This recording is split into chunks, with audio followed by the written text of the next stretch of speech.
नमस्कार, मैं हूं शम्स ताहर खान और आप देख रहे हैं वारदात। एक पति पत्नी अपने बेटे के साथ लखनऊ से थाईलैंड घूमने जाते हैं। थाईलैंड में तीनों एक होटल में रुकते हैं। उसी होटल के एक कमरे में एक दिन पत्नी की लाश मिलती है। लाश बाथ टब में थी। चूंकि मामला संदिग्ध मौत का था, लिहाजा थाई पुलिस मामले की तफ्तीश शुरू कर देती है। लाश को पोस्टमार्टम के लिए भेज दिया जाता है। फिर जैसे ही पोस्टमार्टम रिपोर्ट सामने आता है, पति अपने बेटे को लेकर लखनऊ लौट आता है और इसी के बाद इस केस में लखनऊ पुलिस की एंट्री होती है।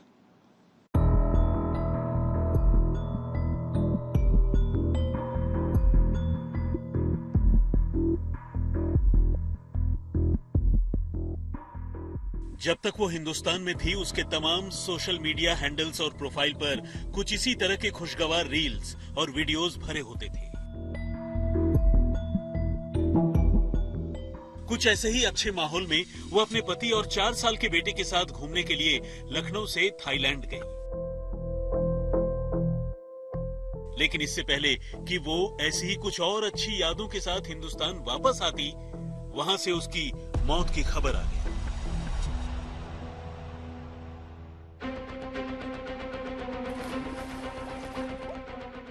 ये थाईलैंड है और ये है थाईलैंड के मशहूर पटाया बीच पर मौजूद होटल माइट की एक आलीशान प्रॉपर्टी।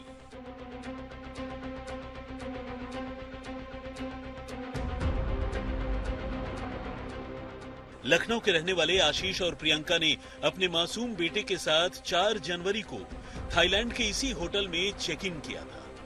फिर कमरा नंबर 1816 में एंट्री की और इसके बाद घूमने टहलने और पार्टियों का सिलसिला चल पड़ा।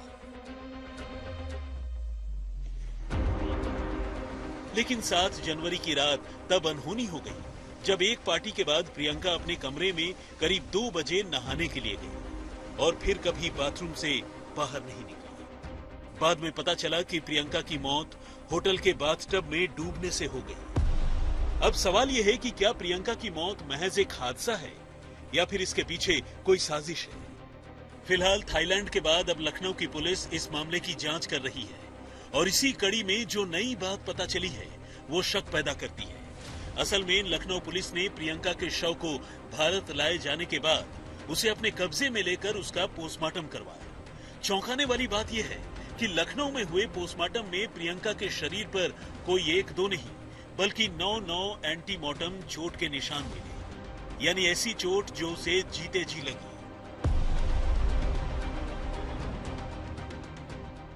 पोस्टमार्टम रिपोर्ट बताती है कि यह चोट उसके सिर के पिछले हिस्से, दाहिने हाथ और कंधे और कोहनी में, बाएं हाथ और पीठ के बाहरी हिस्से में लगी थी। ऐसा तब है जब प्रियंका की मौत के फौरन बाद थाईलैंड में उसके शव का पोस्टमार्टम किया गया था और वहां की पुलिस और पोस्टमार्टम करने वाले डॉक्टरों ने उसकी मौत में कुछ भी संदिग्ध नहीं पाया। इसके साथ ही थाईलैंड की पुलिस ने प्रियंका के पति आशीष को क्लीन चिट दे दी थी और उससे जब्त किया गया उसका पासपोर्ट उसे वापस कर हिंदुस्तान जाने की इजाजत भी दे दी। अब सवाल यह है कि आखिर प्रियंका के शरीर पर अब चोटों के निशान कैसे आ गए, उसके शरीर पर लगे इन चोटों के क्या मायने हैं। फिलहाल लखनऊ पुलिस इसे और गहराई से समझने के लिए इस मामले में मेडिको लीगल राय ले रही है, यानी फॉरेंसिक के साथ साथ कानूनी विशेषज्ञों से भी बातचीत कर रही है। ये और बात है कि लखनऊ में हुई पोस्टमार्टम में फिलहाल प्रियंका की मौत की वजह साफ नहीं है। फिलहाल प्रियंका की मौत को लेकर उसके घर वालों ने उसके पति आशीष पर अपनी बेटी के कत्ल का इल्जाम लगाया है। इस मामले में प्रियंका के घर वालों और आशीष का क्या कहना है, ये हम आपको बताएंगे। आइए पहले सिलसिलेवार तरीके से समझते हैं कि आशीष और प्रियंका के इस कहानी की शुरुआत कैसे हुई। लखनऊ के एल्डेगो सौभाग्यम वृंदावन योजना के रहने वाले आशीष और प्रियंका ने साल 2017 में लव मैरिज की थी। उन्हें एक बेटा भी है। अपने बेटे के साथ दोनों 3 जनवरी को हिंदुस्तान से थाईलैंड के लिए नए साल की छुट्टियां मनाने निकले थे। उन्हें वहां 4 से 14 जनवरी तक रुकना था, लेकिन इससे पहले कि वहां से उनकी वापसी होती 8 जनवरी की सुबह आशीष ने अपने घर वालों के साथ साथ अपने ससुर सत्यनारायण शर्मा को फोन किया और बताया कि प्रियंका अब नहीं रही। आशीष ने प्रियंका की मौत की जो कहानी सुनाई वो कुछ यूं है। उसने बताया कि 7 की रात को वो और प्रियंका एक पार्टी में गए थे, जहां दोनों ने ड्रिंक की थी। वहां से लौटकर आने के बाद प्रियंका रात करीब 2 बजे नहाने के लिए बाथरूम में गई। इस बीच चूंकि उनका बेटा भूखा था, तो बेटे को जूस पिलाने के लिए वो कमरे से बाहर गए। आशीष का कहना है कि चूंकि ऐसी लेट नाइट पार्टीज में बच्चों के खाने के लिए कोई खास चीज नहीं होती, तो बच्चा भूखा था। लेकिन बच्चे को जूस दिलाकर वो जैसे ही कमरे में वापस लौटे, उन्होंने बाथरूम में नहा रही प्रियंका को आवाज दी, तो अंदर से कोई जवाब नहीं मिला। कई बार कोशिश करने के बावजूद जब अंदर से प्रियंका की कोई आवाज नहीं आई और नहीं कोई हरकत सुनाई दी, तो फिर आशीष ने खुद ही बाथरूम का दरवाजा खोलकर उसे रिकवर करने की कोशिश की और होटल वालों को फोन करके मदद मांगी। तो मैं जब कमरे के अंदर घुसा अपने बच्चे के साथ में, मैंने एक बार आवाज लगाई, प्रियंका प्रियंका। तब जब कोई जवाब नहीं आया, तब मुझे थोड़ा कुछ गड़बड़ लगा कि जवाब क्यों नहीं दे रही है बाथरूम में। तो मैं दौड़ के गया, तो मैंने देखा कि ये बाथ टब में, मैंने दरवाजा खोला, ये बाथ टब में पूरा यहाँ तक, सर तक इस तरीके से, मतलब पानी यहाँ तक था करीब इनके, और बाल पूरा यहाँ पर। मैं तुरंत समझ गया कि ये पानी लगता है ये इनके नाक में या मुंह में चला गया और इस वजह से पानी में सरक गई हैं। मैंने तुरंत, जो सिक्योरिटी स्टाफ था, सबसे पहले तो मैंने पानी ड्रेन किया कि जो पानी है वो पानी हट जाए, हाँ पानी वहां से निकल जाए।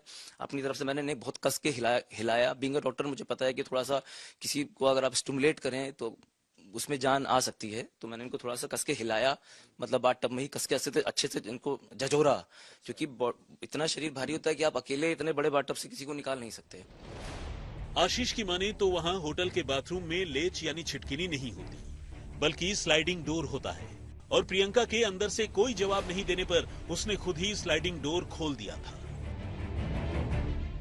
दरवाजा अंदर से बंद था? बाथरूम का नहीं, वहां पे सर दरवाजे में चटकनी नहीं होती, वहां के दरवाजे में स्लाइडर होते हैं। तो एक बार अखबारों में मैं देख रहा हूँ, लिख रहा है कि दरवाजा तोड़ करके घुसे, ये झूठ है, ऐसा कुछ भी नहीं, चीज में जाना बिल्कुल गलत है। वहाँ के दरवाजे में चटकनी नहीं होती। आशीष की माने तो आनन फानन में प्रियंका को अस्पताल ले जाया गया, लेकिन वहां डॉक्टरों ने उसे मुर्दा करार दिया।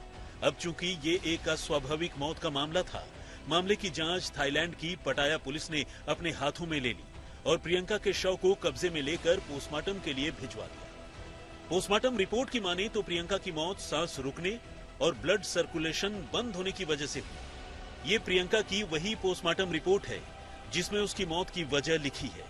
यानी रिपोर्ट बता रही थी कि प्रियंका की मौत एक हादसा है, कोई साजिश का नतीजा नहीं। ऐसे में आशीष को जाने दिया। उन्होंने मुझसे सिर्फ इतना बोला कि हमने अपनी तरफ से जो भी इन्वेस्टिगेशन करना था कर लिया है, और हमको इसमें कोई फाउल प्ले नजर नहीं आ रहा है, तो आप जा सकते हैं, हमारी तरफ से आपको एनओसी है। उन्होंने मुझे डेथ सर्टिफिकेट की कॉपी, बॉडी ट्रांसफर की कॉपी, जो पैसा मैंने बॉडी ट्रांसफर के लिए जमा किया था उसकी कॉपी, इंडियन एम्बेसी का जो क्लियरेंस था, सारी जो भी उनके मतलब जरूरी डॉक्यूमेंट्स होते हैं वो सारे, और पोस्टमार्टम रिपोर्ट के साथ उन्होंने मुझे जाने के लिए बोल दिया। हालांकि लखनऊ में प्रियंका के घर वालों ने अपने दामाद की बताई इस कहानी पर यकीन नहीं किया। उन्हें शक है कि उनकी बेटी की जान उनके दामाद आशीष ने ही ली है। उन्होंने जो बताया कि हम भी ड्रिंक की, वो भी ड्रिंक की, और उसके बाद से हम बेटे के लिए जूस लेने चले गए और ये बाथ टब में नहाने चली गई, जबकि हमें ये पता है कि वो पानी से बहुत डरती थी।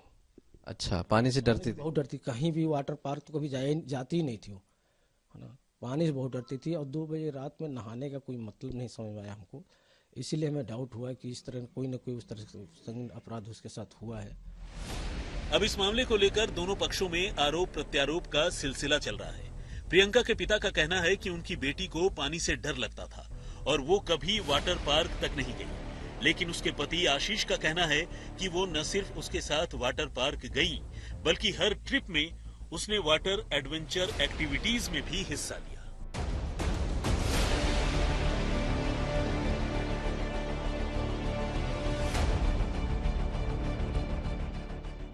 आप अगर फोटो देखना चाहें तो फोटो देख लें, और अगर मुझसे कुछ लेना चाहें सबूत में तो ले लें।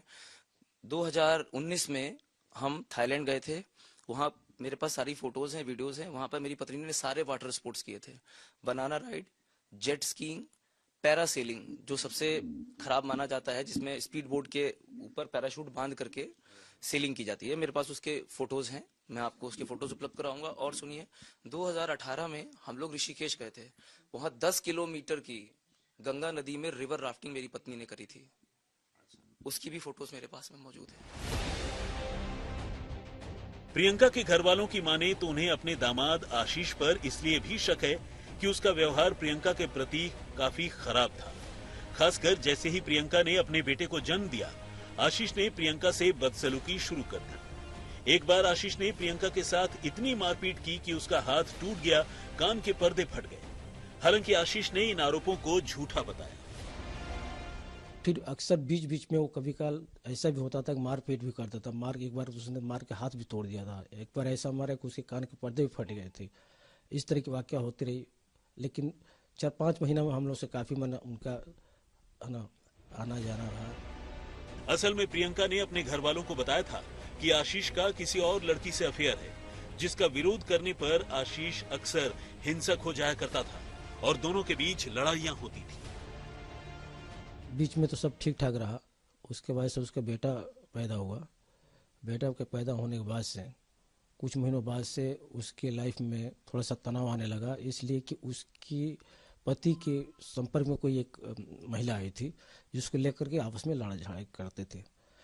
हम लोगों ने फिर उस समय FIR भी दर्ज कराया था, लेकिन चूंकि नाती था और तो उसके लड़के हमारे दामाद के पिताजी हम मिल करके कि घर न टूटे किसी का, समझा बुझा करके लोगों को राजी किए। प्रियंका के पिता की माने तो वो ये देखकर हैरान रह गए कि आशीष प्रियंका की लाश को वहीं थाईलैंड में छोड़कर 8 जनवरी को ही लखनऊ वापस आ गया, जबकि प्रियंका की लाश को भारत लाने के मामले में वो गोलमोल जवाब देता रहा। यहाँ तक कि आशीष के पिता ने भी उन्हें सही जानकारी नहीं दी। आखिरकार उन्होंने खुद थाईलैंड एम्बेसी में बात कर मदद मांगी, और जब आशीष के घर वालों को ये बात पता चली तो आशीष के पिता ने उनके साथ बदसलूकी की। बड़ी जद्दोजहद के बाद वो अपनी बेटी की लाश लखनऊ लाने में कामयाब हुए। हालांकि डॉक्टर आशीष का कहना है कि वो अपनी पत्नी के शव को इंडिया में रिसीव करने के लिए ही पहले यहाँ आ गए थे, भाग कर नहीं आए, क्योंकि थाईलैंड अथॉरिटी के नियम कुछ ऐसे ही हैं। उसमें एक नियम ये भी होता है जो आप एयर इंडिया कार्गो में जाकर के पता कर सकते हैं। वो लोग बॉडीज को तब लोड करते हैं जब बॉडी रिसीव करने वाला व्यक्ति अपने देश वापस पहुंच चुका हो। वो पहले इस चीज को कंफर्म करते हैं। उन्होंने मुझसे कंफर्म किया कि सर आप इंडिया आ गए हैं, आप इंडिया आ गए हैं तो हम यहाँ से बॉडी लोड करेंगे। मैंने जब उनको बोला कि हाँ मैं इंडिया आ गया हूँ, तब उन्होंने वहां से बॉडी लोड करी। मैं सिर्फ अपनी पत्नी की बॉडी यहाँ आकर के रिसीव करने के लिए पहले आया था, भाग करके नहीं आया था। इस आरोप प्रत्यारोप के बीच लखनऊ में हुए पोस्टमार्टम में सामने आए तथ्यों ने मामले को और पेचीदा कर दिया है। इन सारी बातों ने प्रियंका के घर वालों का शक और बढ़ा दिया है, और उन्होंने इस सिलसिले में लखनऊ के PGI थाने में बाकायदा अपने दामाद आशीष श्रीवास्तव के खिलाफ कत्ल का केस दर्ज करवा दिया है। ये उसी FIR की कॉपी है। इस FIR की तहरीर में प्रियंका के पिता ने साफ साफ लिखा है, चूंकि उनका दामाद पेशे से एक डॉक्टर भी है, उन्हें शक है कि उसी ने प्रियंका को पहले कोई ऐसी दवा दे दी जिससे वो होश खो बैठी और फिर बाथटब में डूबने से उसकी जान चली गई। फिलहाल लखनऊ पुलिस ने FIR दर्ज करने के बाद प्रियंका की लाश का एक बार फिर डॉक्टरों के बोर्ड से पोस्टमार्टम करवाया है। पुलिस और फॉरेंसिक एक्सपर्ट्स की कोशिश फिलहाल ये पता करने की है कि क्या प्रियंका को वाकई डूबने से पहले कोई नशीली या जहरीली चीज दी गई जिससे उसका खुद पर काबू नहीं रहा, या फिर ये मौत सिर्फ एक एक्सीडेंट है। ये वादिनी के पिता हैं जो सत्यनारायण शर्मा। इन्होंने एक थाना PGI पे एक तहरीर दी जिसमें इनके द्वारा बताया गया कि इनकी जो बेटी है प्रियंका शर्मा अपने दामाद के साथ, जिनका नाम आशीष श्रीवास्तव है, थाईलैंड गए हुए थे, और उस दौरान इनको रात्रि में ऐसी सूचना मिलती है कि इनकी बेटी की बाथटब में डूब के मृत्यु हो गई है। इन्होंने डाउट प्रकट किया है ऐसा कि इनका जो दामाद है, जो पेशे से डॉक्टर है, वो उसको कुछ ना कुछ ऐसा एडमिनिस्टर कर रहा था नशीला, जिसके कारण वो अपने होश में नहीं रही और बाथटब में डूबने से उसकी मृत्यु हो गई है। इसमें हम लोग टॉक्सिक रिपोर्ट भी चेक करेंगे बॉडी की कि कौन कौन से टॉक्सिन्स या कोई अदर तरीके के केमिकल्स उसके लिवर में, गॉल ब्लैडर में या पेट में कहीं पे मौजूद हैं, जिससे कुछ सर्कमस्टेंशियल एविडेंस मिल सके कि ऐसा कुछ हुआ है कि नहीं। ये तफ्तीश की जा रही है कि प्रियंका जिस समय बाथटब में मौजूद थी उस दौरान पति आशीष श्रीवास्तव क्या कर रहे थे। दूसरी तरफ तफ्तीश ये भी की जा रही है कि प्रियंका के जो चोट के निशान आए हैं उन पर आखिर वजह क्या है। तीसरी वजह ये भी मानी जा रही कि जिस समय प्रियंका होटल में मौजूद थी और वो अगर बाथटब में डूबने की परिस्थिति में थी तो आखिर उस समय उसको वहां बाथटब में क्यों जाने दिया। यही नहीं, सीसीटीवी फुटेज से भी जानने की कोशिश की जा रही है कि आखिर इस पूरे मामले पर जिस तरीके से पति आशीष श्रीवास्तव का दावा है कि पत्नी द्वारा काफी ड्रिंक कर लेने के बाद बाथटब में डूबने से मौत हुई, तो आखिर उसके पीछे भी वजह क्या है। आशीष श्रीवास्तव, लखनऊ, आज तक। महिला की मौत थाईलैंड में हुई है, लेकिन थाई पुलिस ने शुरुआती पोस्टमार्टम रिपोर्ट के बाद महिला के पति को भारत जाने दिया। अब लखनऊ पुलिस भी इस मामले की तफ्तीश कर रही है। अब मान लीजिए अगर लखनऊ पुलिस इस नतीजे पर पहुंचती है कि महिला का कत्ल हुआ है, तो फिर ऐसी सूरत में इस केस की जांच किसके हवाले होगी? और उधर अगर थाई पुलिस को विसरा की रिपोर्ट में कुछ ऐसा मिल जाता है, तो फिर थाई पुलिस क्या करेगी? मामले की जांच किसके जिम्मे होगी?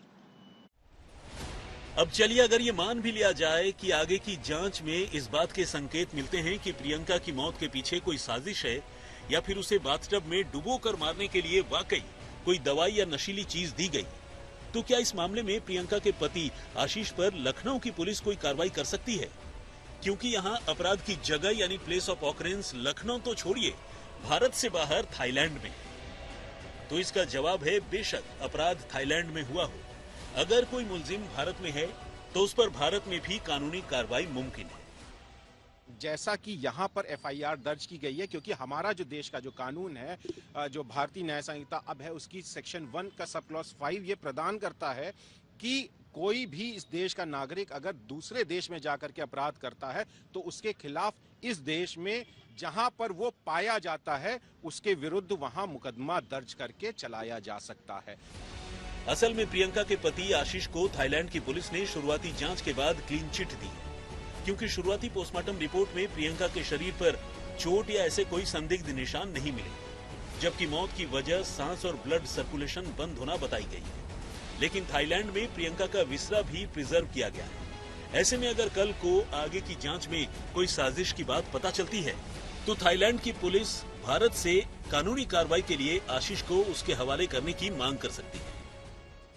देखिए, इस देश के कानून के हिसाब से घटना स्थल विदेश में होने से यहाँ की पुलिस पे कोई रोक नहीं लगती, लेकिन अगर वहाँ की भी एजेंसी के द्वारा जांच की जा रही है तो जाहिर तौर पर दोनों एजेंसीज को एक साथ तालमेल करना होगा। वहाँ की अगर जांच एजेंसी ने पहले ये साबित कर लिया कि उसके साथ आपराधिक कृत्य किया गया था, कोई सब्सटेंस उनकी लैब के हिसाब से मिल जाता है, तो वो अपने देश के कानून के हिसाब से जो डॉक्टर साहब है उनके खिलाफ कार्रवाई करने को बाध्य होगी। उसके उपरांत यहाँ की पुलिस का सिर्फ इतना ही रोल रह जाएगा कि वो सहयोग करके इस अभियुक्त को वहां पर पहुंचाए। इसी तरह अगर लखनऊ में हुए पोस्टमार्टम और विसरा जांच में प्रियंका के शरीर में कोई नशीली दवा मिलने की बात सामने आती है, तो आशीष का शक के घेरे में आना लाजमी है। और ऐसे में मौत की वारदात बेशक थाईलैंड में हुई हो, लेकिन कार्रवाई भारत की पुलिस भी कर सकती है। लेकिन हाँ, इस कार्रवाई के लिए लखनऊ की पुलिस को थाईलैंड की पुलिस से भी पहले सबूत इकट्ठा करने होंगे। मगर इस बीच थाईलैंड की पुलिस ने पहले ही सबूत इकट्ठा कर लिए, तो फिर आशीष के खिलाफ कानूनी कार्रवाई थाईलैंड में ही होगी और लखनऊ की पुलिस को उसे थाईलैंड पुलिस के हवाले करना होगा। जिस तरीके से इस पूरे मामले पर प्रियंका के पति आशीष श्रीवास्तव को थाईलैंड पुलिस ने एक तरीके से क्लीन चिट दी हुई है और पोस्टमार्टम रिपोर्ट में मौत का कारण कुछ ज्यादा नहीं आया है, लेकिन वही यहाँ पर भारत में मुकदमा दर्ज किया गया है लखनऊ में, और उसके बाद अब पुलिस जांच कर रही है। कानूनी जानकारों के मुताबिक इस पूरे मामले पर भारत में जो पोस्टमार्टम रिपोर्ट हुई है उसमें अगर ये पाया जाता है कि कोई व्यक्ति आरोपी है इसमें, तो उसके खिलाफ यहाँ पर भारत में कार्रवाई की जा सकती है, भले ही घटनाक्रम थाईलैंड में रहा हो या जो घटना हुई है वो थाईलैंड में हुई हो। आशीष श्रीवास्तव, लखनऊ, आज तक। तो वारदात में फिलहाल इतना ही, मगर देश और दुनिया की बाकी खबरों के लिए आप देखते रहिए आज तक। गर्मियों की छुट्टी होने वाली थी, मेरे पापा आने वाले थे, तो हम लोग सभी खुश थे। तो मैं एक बेड पे चढ़ के डांस कर रहा था, लेकिन वो पहले ही आ गए। प्लीज तो मैं उस समय तो कंटिन्यू नहीं कर सकता था ना, तो फ्रीज फ्रेम टाइप का हो गया। कसम पैदा कर